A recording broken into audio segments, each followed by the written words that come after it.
구약 105페이지 출애굽기 15장 22절로 27절 말씀 제가 읽겠습니다. 모세가 홍해에서 이스라엘을 인도하며 그들이 나와서 수르 광야로 들어가서 거기서 사흘 길을 걸었으나 물을 얻지 못하고 마라에 이르렀더니 그곳 물이 있어서 마시지 못하겠으므로 그 이름을 마라라 하였더라. 백성이 모세에게 원망하여 이르되 우리가 무엇을 마실까 하며 모세가 여호와께 부르짖었더니 여호와께서 그에게 한 나무를 가리키시니 그가 물에 던지니 물이 달게 되었더라. 거기서 여호와께서 그들을 위하여 법대와 율로를 정하시고 그들을 시험하실세 이르시되 너희가 너희 하나님 나 여호와의 말을 들어 순종하고 내가 보기에 의를 행하며 내 계명에 귀를 기울이며 내 모든 규례를 지키면 내가 애굽 사람에게 내린 모든 질병 중 하나도 너희에게 내리지 아니하리니 나는 너희를 치료하는 여호와임이라. 그들이 엘림에 이르니 거기에 물샘 12과 종려나무 70그루가 있는지라. 거기서 그들이 그 물 곁에 장막을 치니라. 아멘. 우리 서로 인사 나눕니다. 보고 싶었습니다. 주일이 기다려졌습니다. 우리는 한 가족입니다.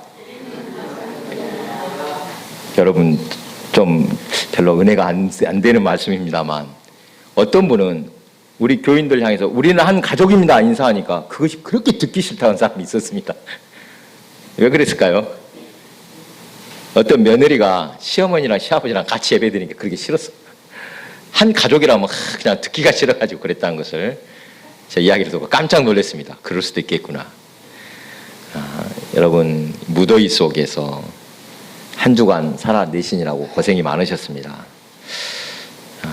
이 힘든 시기를 사시는 여러분에게 하나님의 위로와 평강이 가득하시길 빕니다. 지금 주일 찬양 예배 때 출애굽기를 강해 중입니다. 주일 오후에 나오신 분 다 아시죠? 그런데 이 출애굽기는 제목부터 탈출을 뜻하는 날 출자가 들어 있습니다. 애굽에서 종 노릇하던 이스라엘 백성을 구원하시려고 하나님은 모세를 택하여 세우셨습니다. 모세는 바로에게 하나님의 명령을 전했습니다. 하나님의 어떤 명령이었습니까? 내 백성을 내보내라. 단순한 명령이었습니다. 이스라엘 백성이 광야로 나가 하나님을 예배할 수 있도록 백성을 보내라고 하셨습니다. 이스라엘 백성은 애굽의 바로에게 속한 백성이 아니라 하나님의 백성이라는 것입니다. 일찍이 이스라엘은 택하신 백성입니다. 아브라함과 이삭과 야곱에게 가나안 땅을 주시기로 약속하셨는데 그때가 이르렀다는 것입니다. 애굽에 있은 지 450년이 될 때였습니다. 믿음의 조상들에게 주셨던 약속이 바로 400년이 넘을 때 이루어지려는 순간입니다. 오늘 본문 바로 앞에 나오는 이 출애굽 과정 여러분이 잘 알고 있을 것입니다. 이스라엘 백성들은 유월절을 지내고 광야로 나왔을 때입니다. 그들에게 홍해가 마주하고 있었습니다. 그들의 앞길을 가로막고 있습니다. 뒤에서는 애굽의 군대가 쫓아오고 앞에는 홍해가 가로막고 있습니다. 이때 하나님께서 홍해가 마른 땅이 되는 기적을 보여주셨습니다. 놀라운 기적이었습니다. 광야에서 첫 기적을 목격하는 순간입니다.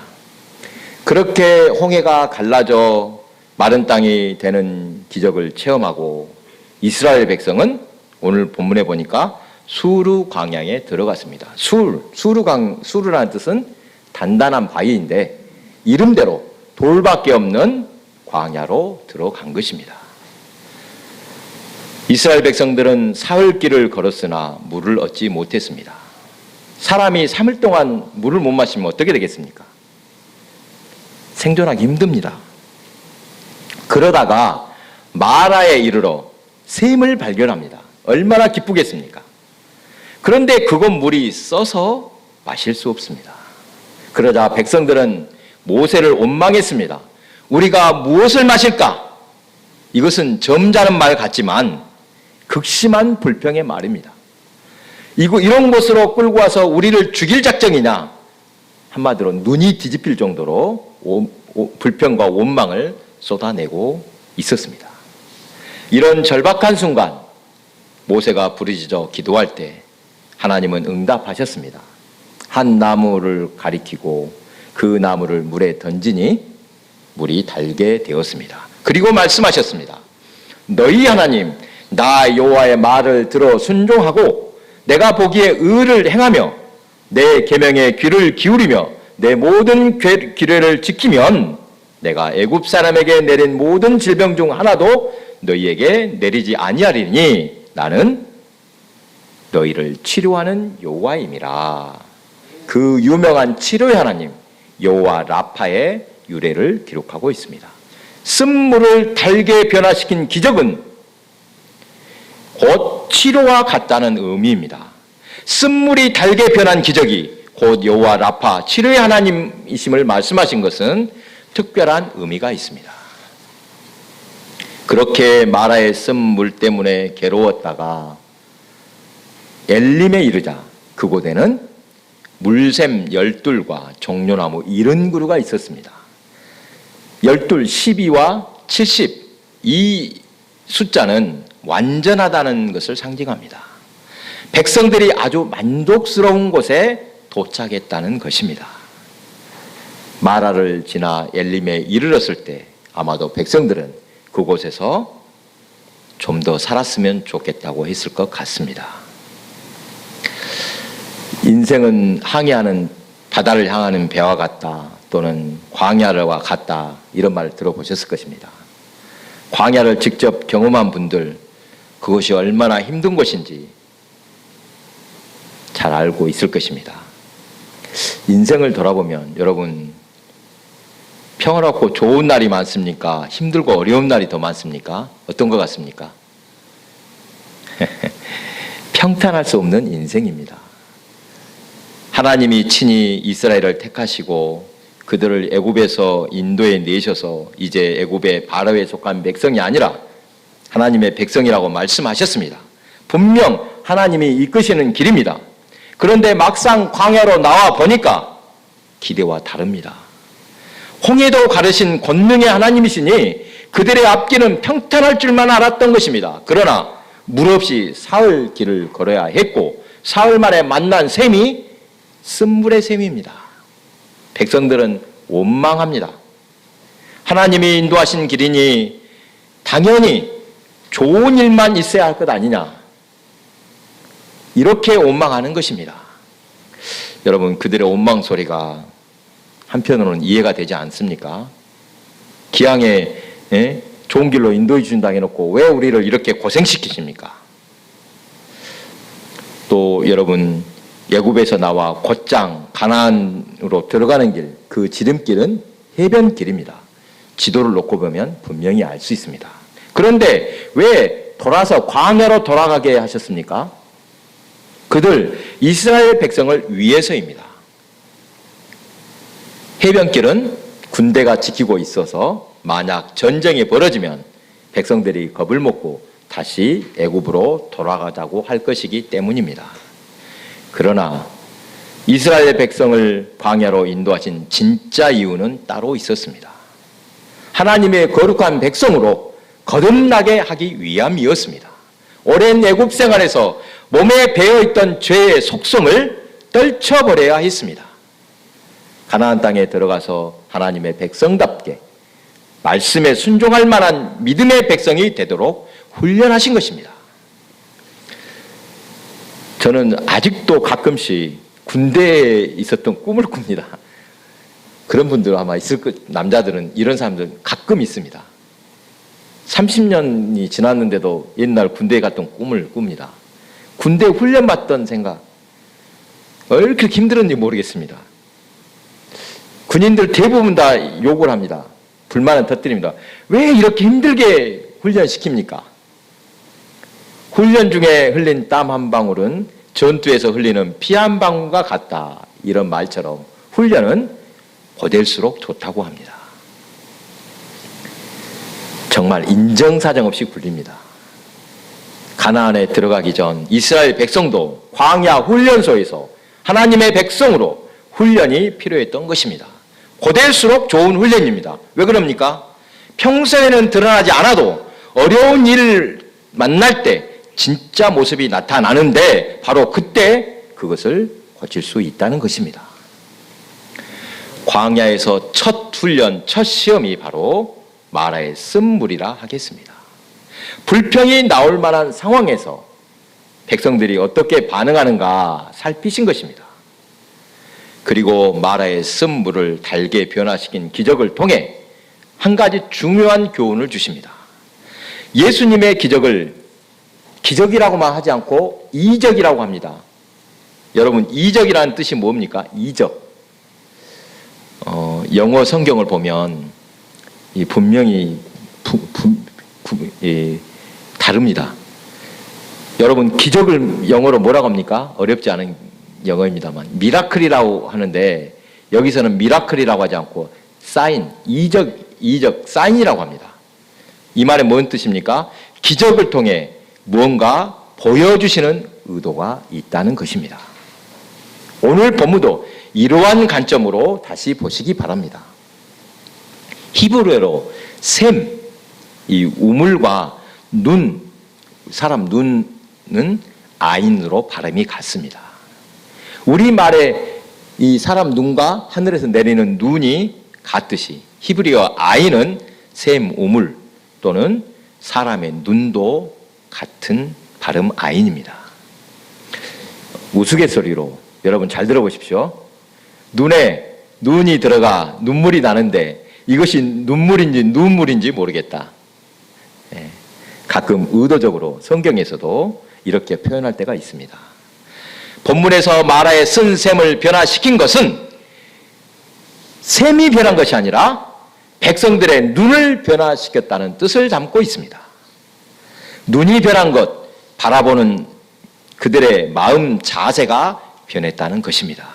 즉, 쓴 샘을 달게 하신 것은 백성들의 눈을 고치신 것으로 그분은 치료의 하나님 여호와 라파라는 것입니다. 하나님은 몸만 아니라 마음까지 치료하신다는 의미입니다. 성경에는 치유의 장면이 많은데 그 치유를 통한 교훈, 몸보다 마음의 치료, 마음의 변화를 강조하실 때가 많습니다. 신앙이란 무엇인가 설명하는 개념 가운데 하나가 시선의 변화라고 합니다. 신앙생활이란 무엇이다? 우리 눈을 변화시키는 것이라는 뜻입니다. 믿음의 사람들은 자기를 중심에 놓고 세상을 바라보던 태도에서 벗어나 이웃을 그리고 하나님을 바라보는 것입니다. 절대적으로 하나님의 눈으로 사람과 세상을 대하는 것입니다. 보는 관점이 달라지면 세상 또한 달리 보이게 마련입니다. 참고로 이 성경에는 물이 변하는 이적 몇 차례 나옵니다. 그런데 그 물이 변한 이적은 대체로 다 첫 번째로 행한 이적이 물이 변화되는 이적이었습니다. 여러분, 모세가 애굽에 재앙을 내릴 때 첫 번째 이적이 뭐였습니까? 나일강 물이 변하여 피가 되게 하는 것이었고, 또 엘리사도 첫 번째 이적으로 여리고의 샘을 변화시키는 여리고의 샘을 변화시켜서 좋은 물로 만들었습니다. 그리고 예수님 첫 번째 이적 요한복음에서는 가나의 혼인잔치에서 물이 변하여 포도주가 되게 하신 것입니다. 제자들도 물이 변한 후에 믿음을 갖게 되었습니다. 예수님은 우리가 믿음을 가진 뒤 눈이 변하기를 원하십니다. 구원받은 후 눈이 변하지 않으면 안 됩니다. 예수 믿기 전이나 믿은 후나 똑같이 보고 똑같이 판단하고 그런 마음 자세를 갖고 있다면 아직 치료가 일어나지 않았다. 구원받지 못했다는 뜻입니다. 출애굽한 이스라엘 백성 중에 광야에서 진짜로 눈이 변한 사람 몇이나 됩니까? 그 많은 백성 중에서 오직 두 사람, 여호수아와 갈렙만이 눈이 변한 사람이라고 할 수 있습니다. 두 사람의 눈은 하나님을 향해 밝아 있었습니다. 여리고를 정탐하고 돌아와서 12명이 보고할 때 10명의 사람들 어떻게 보고합니까? 이 두 사람 여호수아와 갈렙은 믿음으로 보고를 했습니다. 그러나 나머지 10사람은 거대한 아낙 자손을 보고 떨었습니다. 겁을 냈습니다. 그러나 이 두 사람은 가치관, 눈이 바뀌어 있었기 때문에 그들을 보고 떨지도 않고 겁을 내지도 않았습니다. 예수를 만나고 눈을 새롭게 뜬 사도 바울처럼 믿음의 눈을 열어 세상을 바라보아야 합니다. 성도의 삶에서 가장 중요한 것, 신앙생활이란 눈이 바뀌는 것이다. 이 말을 꼭 기억하시기 바랍니다. 광야에서 첫 이적을 마라의 쓴물을 달게 하심으로써 애굽의 종되었던 쓴 시각에서 하나님 중심의 단 시각으로 변화시키기를 원하셨던 것입니다. 자, 이제 이스라엘 백성이 마라를 떠나서 도착한 곳이 어디라고요? 엘림입니다. 엘림은 오아시스입니다. 엘림이라는 뜻 자체가 종려나무라는 뜻입니다. 사막에서 종려나무 숲을 만났으니 얼마나 반갑겠습니까? 사막의 오아시스, 이 표현 많이 들어보셨죠? 엘림은 정말 환상적인 곳입니다. 종려나무를 자세히 보시면 이 하늘을 향해, 위를 향해 손을 뻗고 있는 이런 모습입니다. 그래서 이스라엘 사람들은 종려나무잎을 천사의 날개로 여긴다고 합니다. 이스라엘을 환영하는 모습처럼 보였을 것입니다. 이런 곳에서는 눌러 살고 싶다고 할 것 같습니다. 사랑하는 교회 여러분, 오늘 본문의 마라와 엘림 두 곳 중에 어떤 곳을 가고 싶습니까? 무르나 마나입니다. 누구나 엘림이라고 할 것입니다. 굳이 마라를 만나고 싶지는 않습니다. 사람은 누구나 편한 삶을 살기 원합니다. 그렇지 않습니까? 고통을 싫습니다. 기쁨만 가득하길 바랍니다. 그러나 인생 자체가 고통이고 또한 고통 없이 기쁨만 있다면 인간의 내면은 결코 여물 수가 없습니다. 여러분, 고통 없이 좋은 일만 계속 있으면 어떻게 된 줄 아십니까? 카프만 부인의 광야의 샘이란 글에서 이런 이야기가 있습니다. 한번 잘 들어보십시오. 나는 누에고치들을 관찰하고 있었다. 여러분, 누에고치 아시죠? 마침 여러 마리의 누에고치가 나비로 탈바꿈하는 중이었다. 너무도 작은 구멍을 통해 나오려고 애쓰는 그 모습을 보면서 나는 불가능하리라 생각하고 있었다. 그런데 한 마리, 두 마리 그토록 작은 구멍을 통해 천신만고 애쓰더니 결국 빠져나와서 공중으로 헐헐 날아올랐다. 나는 마침 또 나오려고 애쓰는 고치를 발견하고 가위로 그 구멍을 넓게 잘라 주었다. 그러면서 내가 하나님보다 더욱 사랑과 자비가 많다고 자족하면서 혼자 웃었다. 내가 넓게 열어준 구멍으로 나비는 쉽게 나왔으나 문제가 생겼다. 공중으로 솟아오르려고 몇 번 시도하면서도 결국 오르지 못하고 땅바닥에서만 맴돌 뿐이었다. 아차! 나는 깨달았다. 작은 구멍에서 고통스럽게 힘쓰면서 나와야 그 몸의 영양분은 날개 끝까지 공급하게 되고 날개가 나올 때 심하게 마찰하면서 날아오를 만큼 강해진다는 것을 알게 되었다. 교훈이 담긴 이야기입니다. 시편 기자는 이렇게 고백합니다. 시편 119편 71절. 고난당한 것이 내게 유익이라. 이로 말미암아 내가 주의 율례를 배우게 되었나이다. 인생에서 고난을 기뻐할 사람이 있겠습니까? 어떻게든 편안하게 살고 싶습니다. 하지만 그것이 마음과 뜻처럼 되지 않을 때가 많습니다. 조용히 살고 싶어도 세상이 가만두지를 않습니다. 마라의 쓴물을 맛볼 때가 얼마나 많습니까? 그런데 한 가지 큰 위로의 말씀이 있습니다. 하나님은 고난을 통해 우리를 다스리시고 고난을 통해 복을 주신다는 사실입니다. 시험을 통해 성숙하게 하십니다. 당장에는 힘들고 어려운 시험이지만 이것을 이기고 나면은 아픈 만큼 성장하며 그와 비교할 수 없는 복을 예비하셨음을 믿으시기 바랍니다. 야고보서 1장 2절에서 4절입니다. 내 형제들아, 너희가 여러 가지 시험을 만나거든 온전히 기쁘게 여기라. 이는 너희 믿음의 시련이 인내를 만들어 내는 줄 너희가 알미라. 인내를 온전히 이루라. 이는 너희로 온전하고 구비하여 조금도 부족함이 없게 하려 함이라. 할렐루야. 요즘 수요예배 때 출석하는 인원이 한 자릿수밖에 안 됩니다. 수요예배 나오신 분들은 아시죠? 10명 이내인데 문득 이런 생각이 들었습니다. 세상이 힘들고 어려워야지 신앙생활도 더 열심히 하겠구나. 예전에 교회의 분위기를 떠올려 보시기 바랍니다. 제가 처음에 교회에 갔을 때만 해도 예배당 바닥이 다 마루였습니다. 여러분도 아마 경험하셨죠?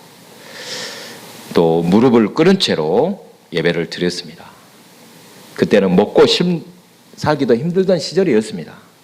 제가 어렸을 때만 해도 시골에 동네 TV 있는 집 몇 집 안 됐습니다. 특별한 놀이나 또 간식거리 또 먹을거리 없을 때 교회에 나가면 정말 흥미로운 일들이 많았습니다. 성탄절에 선물도 주고 또 교회에서 간식도 종종 주고 여름철이면 도시에서 젊은 분들이 선생님들이 와서 주일학교를 열어주기도 했습니다. 한국교회가 크게 부흥한 시기 7, 80년대입니다. 이때 농촌의 인구가 도시로 이동하면서 즉 산업화로 농촌을 떠난 가난한 사람들이 교회로 몰려갔던 것입니다. 가난한 사람들이 가난하는 마음으로 신앙생활을 했습니다. 그때는 대부분의 성도가 지극정성으로 신앙생활했습니다. 가난하고 곤란한 시절에 그때가 훨씬 더 뜨겁고 진실한 신앙이었던 것 같습니다. 교회가 넉넉하고 편리해졌다고 꼭 은혜로운 것은 아닙니다. 여러분 지금 돌아보면 어떻습니까? 먹고 살만한 세상이 되었습니다. 아쉽거나 간절한 것들 또 그런 마음들도 사라졌습니다. 여러분 요즘에 아이들 보십시오. 주일학교 텅텅 빕니다. 왜 그러겠습니까? 세상이 훨씬 더 재미있습니다. 교회에 나가봤자 애들이 별로 재미가 없다고 합니다. 이렇게 살만한 세상에서 오늘 말씀을 통해 한 가지 돌아볼 것이 있습니다. 물샘 12과 종려나무 70그루 이것이 있으니 부족할 것 없는 엘림입니다. 그렇죠. 그런 곳에서 살 수만 있다면 계속해서 살 수 있다면 은혜입니다만 여러분 잘 생각해 보십시오. 마라에는 더 큰 은혜가 있음을 믿으시기 바랍니다. 왜 그러겠습니까? 시험을 통해 하나님을 더 깊이 체험할 수 있기 때문입니다.